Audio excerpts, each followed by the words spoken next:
శ్రీ మహాగణపతే నమః. శ్రీ సరస్వతీ నమః. శ్రీపాదవల్లభ నరసింహ సరస్వతి. శ్రీ గురు దత్తాత్రేయాయ నమః.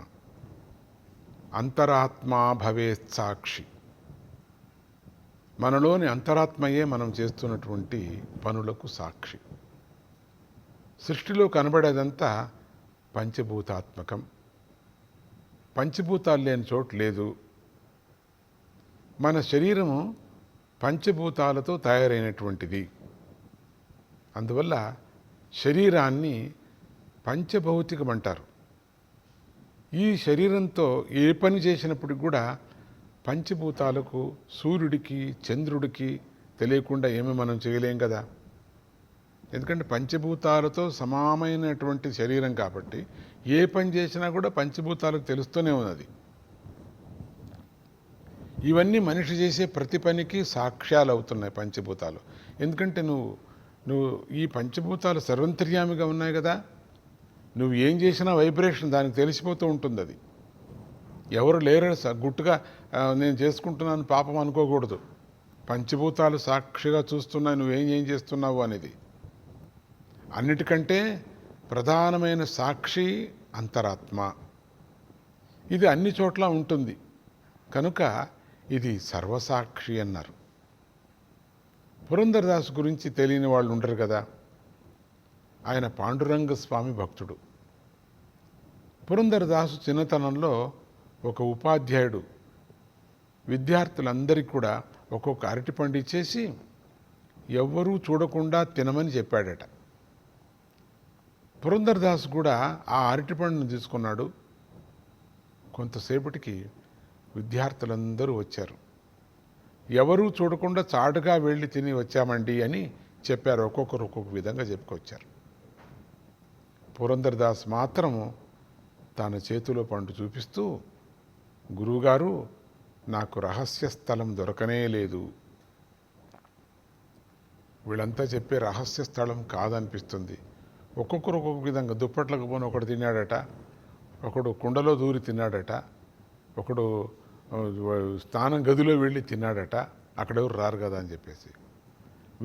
చిత్రంగా ఇంకొకడు గడ్డివాములో దూరి తిన్నాడట, ఇంకొకడు ఆ నదిలో వెళ్ళి లోపల నీళ్ళలో మునిగి తిన్నాడట. ఎక్కడ తింటేనేమేంటి అంత తెలుస్తున్నది. కానీ పురంధరదాస్ మాత్రం ఎక్కడా తినలేదంతా వాపసు వచ్చేశాడు. ఎక్కడ చూసినా పంచభూతాలు నిత్య సన్నిహితంగా అంతరాత్మ సాక్షిగా ఉన్నాయి కదా స్వామి, మరి ఎవరూ చూడుకోకుండా ఎలా తినగలను స్వామి అని అన్నాడట. అప్పుడు పురంధరదాసు తత్వదర్శనం గల మహనీయుడు. అందువల్ల అతడు ఆత్మసాక్షిని గ్రహించాడు.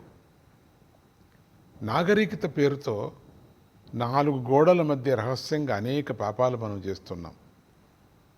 ఎంత రహస్యంగా చేసినా ఆత్మసాక్షి భూతంగా ఉంటుంది కదా. ఆత్మసాక్షి ఇదే. ఒకసారి ఒక చిన్న గమ్మత్తు కూడా జరిగింది.